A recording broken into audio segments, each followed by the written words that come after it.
कर्पूरगौरं करुणावतारं संसारसारं भुजगेन्द्रहारं सदा वसन्तं विद्यारविन्दे भवं भवानी सहितं नमामि। मन्दारमाला कलितालकार्ये कपालमालाङ्कितसुन्दराय दिगम्बराय च दिगम्बराय नमः शिवाय च नमः शिवाय। कालिङ्गोप्राङ्गण वन्दितचरण डोळ्यान पाहिन रूप तुझे प्रेमे अलिंगिन आनंद पूजिन भावे ओवाय नमणे नमः।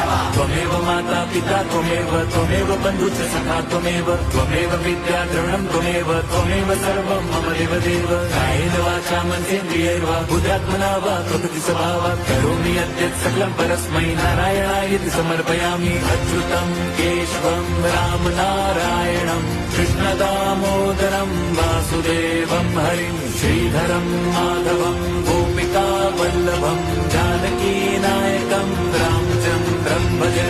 हरे राम राम राम हरे हरे, हरे कृष्ण हरे